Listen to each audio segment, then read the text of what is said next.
오늘 우리에게 주신 하나님의 말씀은 시편 61편 1절에서 8절의 말씀입니다. 구약성서 845면입니다.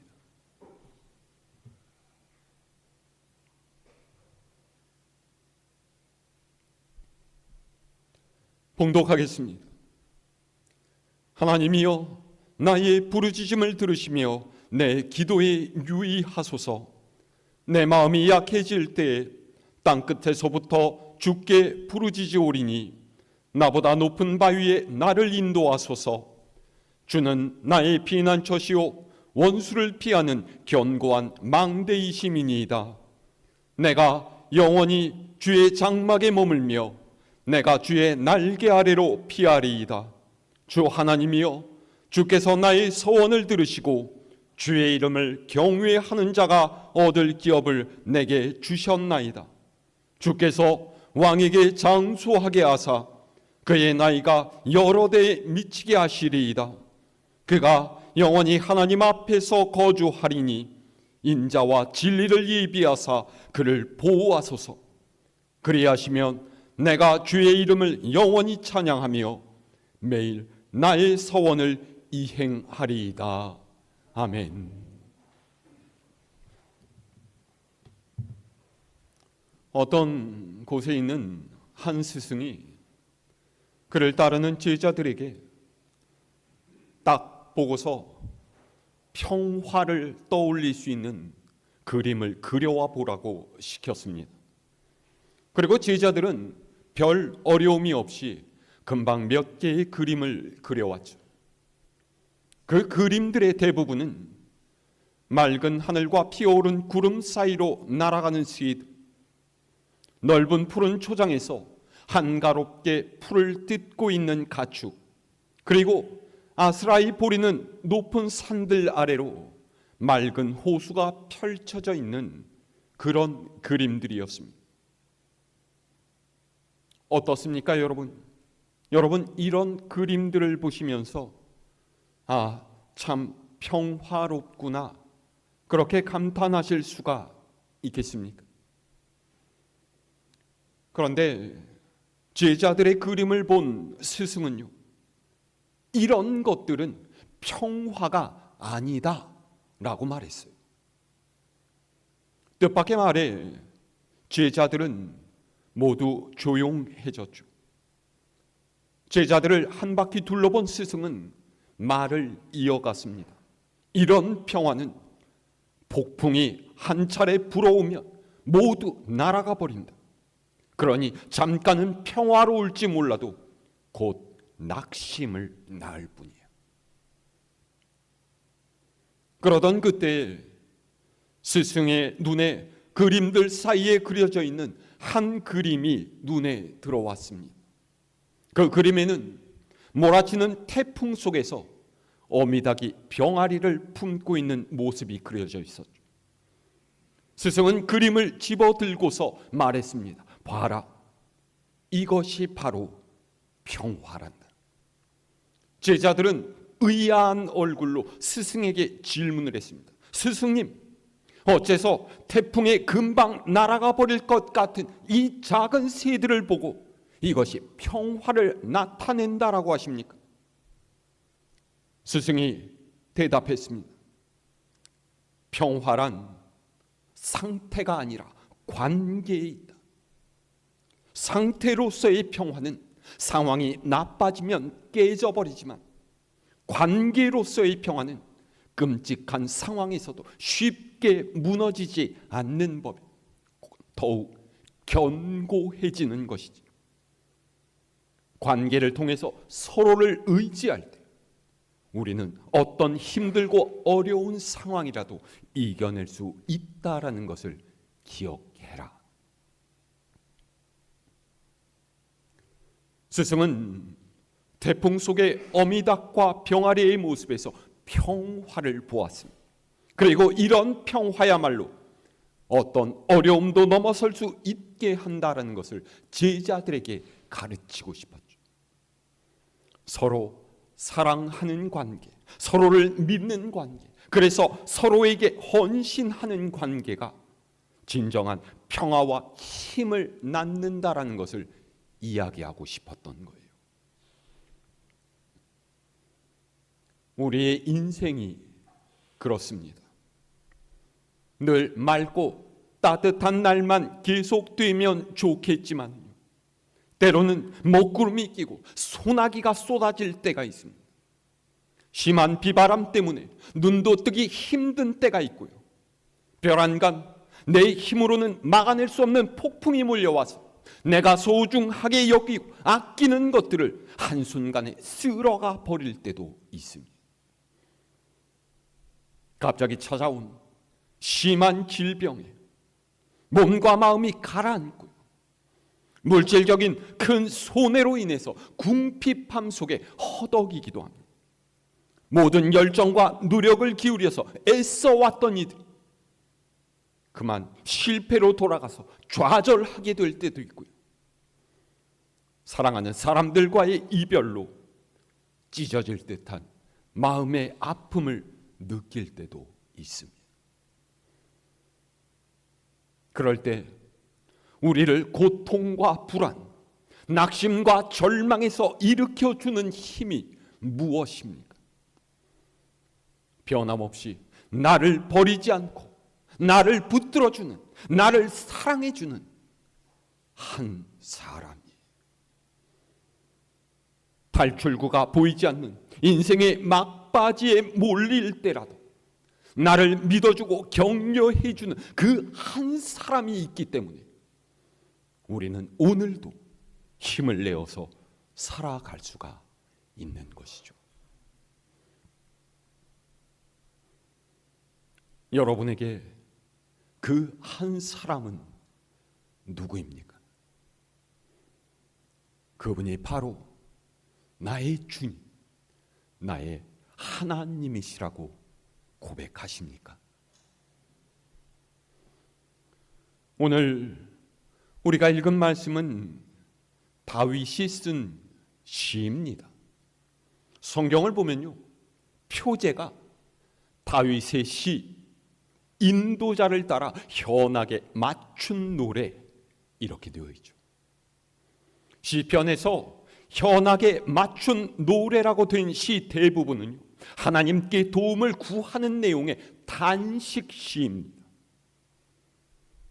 다윗이 대체 어떤 상황 가운데 있기에 하나님의 도우심을 구하고 있는 것일까요? 사실 다윗이 이 시를 어떤 상황 중에서 썼는지를 알려주는 내용은 성경에 나타나 있지가 않습니다. 다만 성서학자들은 이 시의 배경이 주전 979년 다윗이 아들 압살롬이 일으킨 반역 때문에 예루살렘에서 도망쳐서 요단 동편 땅으로 피신하게 된 상황에서 지은 것으로 추정하고 있어요. 구약성서 사무엘하 15장부터 18장까지는요, 압살롬이 일으킨 쿠데타가 어떻게 성공하고 또 어떻게 몰락하게 되었는지 그 모든 과정이 기록되어 있죠. 예루살렘 왕궁으로 쳐들어오는 압살롬의 군대를 피해서 요단강을 건너 마하나임 지역으로 피신한 다윗은요, 곧 압살롬이 자신이 있는 곳으로 군사를 이끌고 공격해 올 것을 알았어요. 이 말은 아들인 압살롬이 아버지 다윗을 살려두지 않겠다라고 결심했다는 뜻이죠.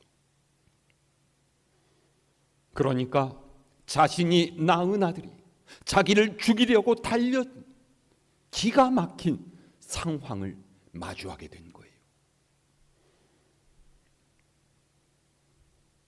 여러분, 다윗이 어떻게 해야 할까요? 여러분 같으면 이런 상황에서 어떻게 하시겠습니까? 다윗은 아버지이지만 한 나라를 다스리는 왕이기도 했습니다.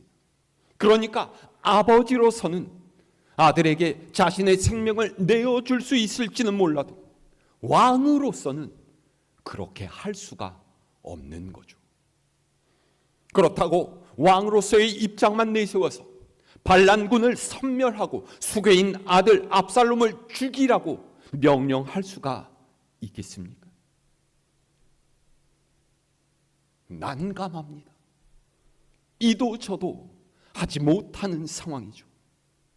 이렇게 두 가지 입장이 부딪히는 갈등의 상황 속에서 다윗은 하나님을 바라보며 기도하고 있는 거예요. 자, 오늘 1절에서 2절 말씀 우리 함께 읽어볼까요? 시작. 하나님이여 나의 부르짖음을 들으시며 내 기도에 유의하소서. 내 마음이 약해질 때에 땅끝에서부터 주께 부르짖으오리니 나보다 높은 바위에 나를 인도하소서. 아멘.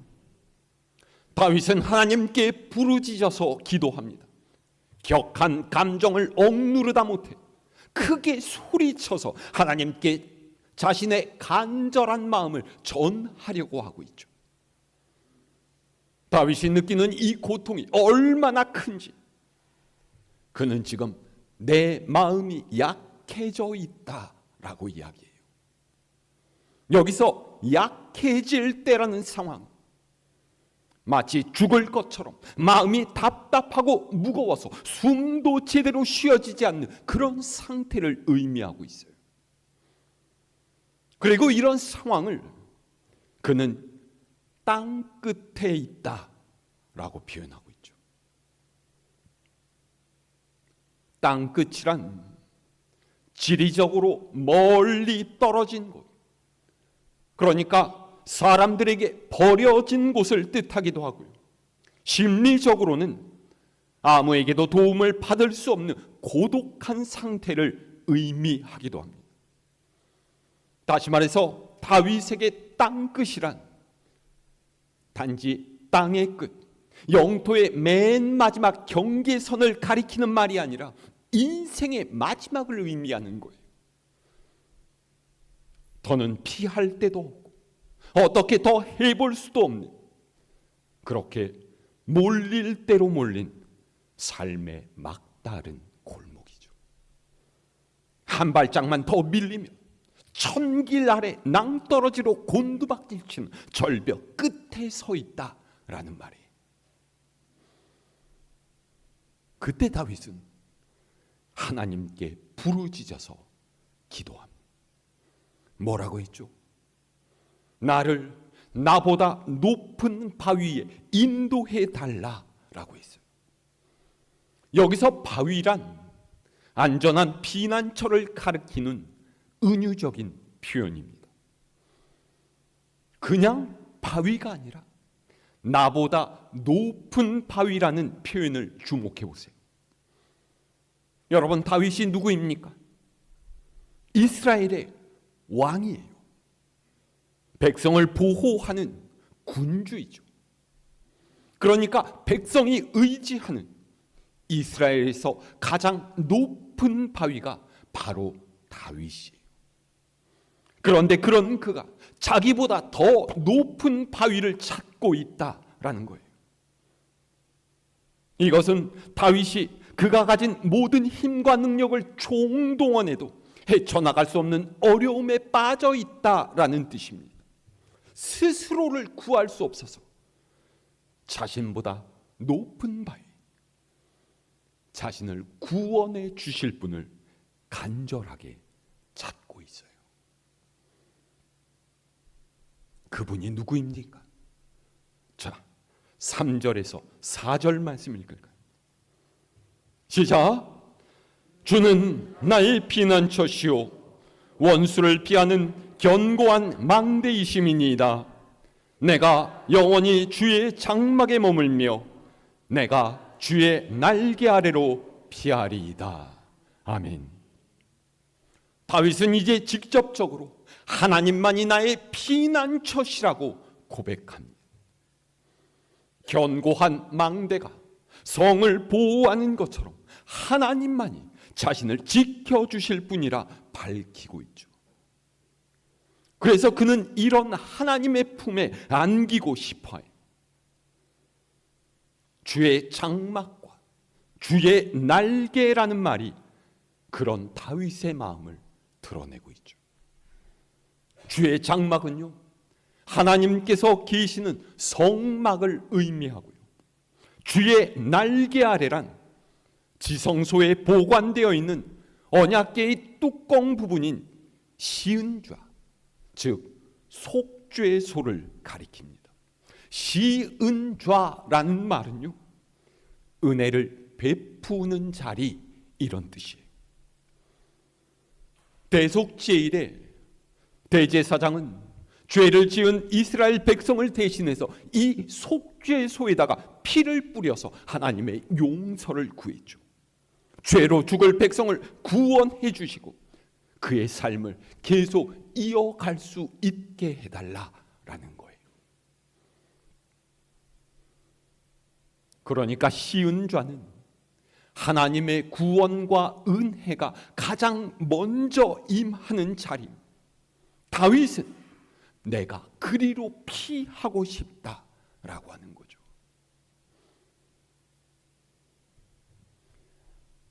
여러분, 이렇게 부르짖는 다윗의 절박한 심정을 공감하실 수 있으시겠습니까? 어쩌면 지금 다윗과 같은 비통함과 절박함을 가지고 하나님 앞에 나오신 분도 있을 거예요.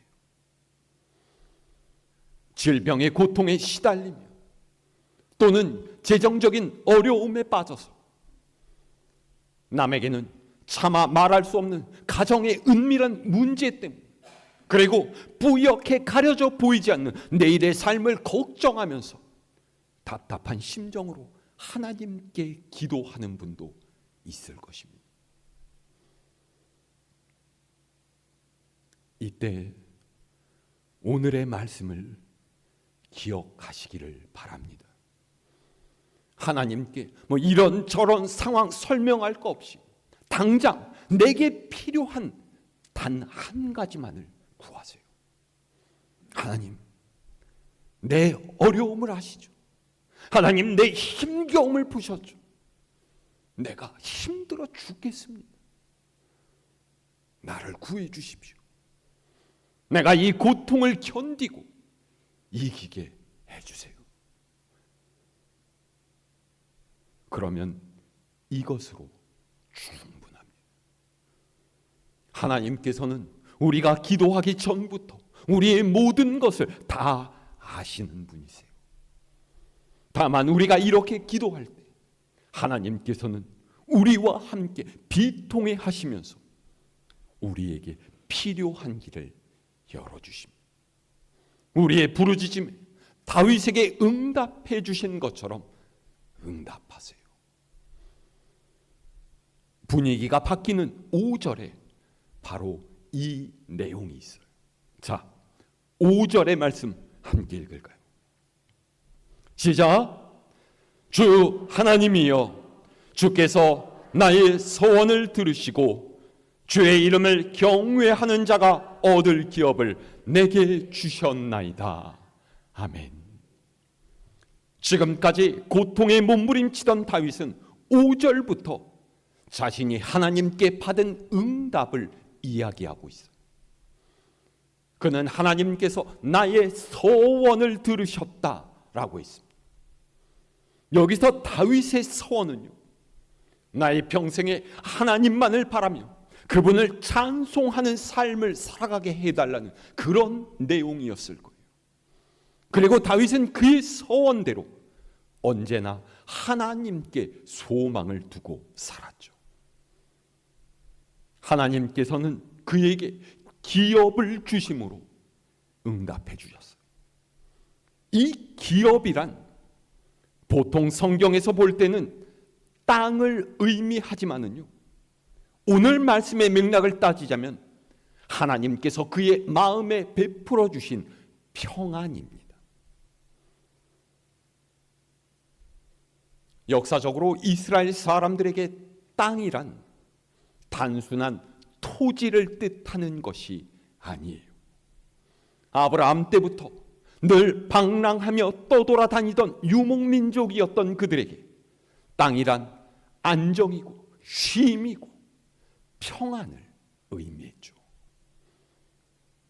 예수님께서도 제자들에게 평안을 너희에게 끼치노니 곧 나의 평안을 너희에게 주노라. 내가 너희에게 주는 것은 세상이 주는 것과 같지 아니하니라 말씀하셨어요. 여러분, 제자들의 삶이 어땠습니까? 그들은 늘 불안하고 힘겨웠습니다. 조국은 로마의 식민지였고요, 그들은 가난하고 배운 것 없는 이들이었어요. 내일이 보장되어 있지 않은, 하루 벌어서 하루 먹고 사는 그런 하루살이 인생들이었죠. 그런 제자들에게 주님께서는 너희가 믿음을 가지면 세상이 줄 수 없는 하늘의 평안을 누리며 살게 될 것이다 약속해 주신 거예요. 이렇게 믿음의 기도를 통해서 평안이라는 기업을 얻은 다윗의 시가 계속돼요. 자, 6절에서 8절의 말씀 읽을까요? 시작. 주께서 왕에게 장수하게 하사 그의 나이가 여러 대에 미치게 하시리이다. 그가 영원히 하나님 앞에서 거주하리니 인자와 진리를 예비하사 그를 보호하소서. 그래 하시면 내가 주의 이름을 영원히 찬양하며 매일 나의 소원을 이행하리이다. 아멘. 6절 이하부터 다윗은 갑자기 자신을 객관에서 3인칭으로 부르고 있습니다. 하나님께서 왕을 장수하게 하실 것이고 그가 하나님 앞에 영원히 거할 것이니 하나님께서 그를 인자와 진리로 보호해 주시기를 바란다 라고 했죠. 무슨 말입니까? 여기서 다윗이 말하는 왕은 자기 자신을 가리키는 것이 아니에요. 하나님께서 나를 지켜주셔서 죽지 않게 하실 것이다, 이런 자기 위로가 아닙니다. 여기에 왕은요, 하나님께서 그분의 백성을 다스리시도록 세운 사람이에요. 자신의 뜻대로 힘을 휘두르 부귀 영화를 탐하는 세상의 권력자가 아니라 이 땅에 하나님의 뜻을 펼쳐가는 하나님의 대리인이죠. 다시 말해서 다윗은 왕이라는 지위는 사람의 힘으로 얻어지는 것이 아니라 하나님의 손에 달린 자리라는 걸 이야기하고 있는 거예요. 그 왕은 언제나 하나님 앞에 서 있어야 하고 그런 왕을 하나님께서 보호하실 것을 믿는다, 이런 말이죠. 다윗이 이렇게 말하는 이유가 무엇입니까? 자신의 왕위를 빼앗으려고 하는 아들 압살롬을 비롯한 후대를 향한 훈계이고요, 앞으로 자신이 어떻게 살아가야 할지를 다시 한번 다짐하는 거예요.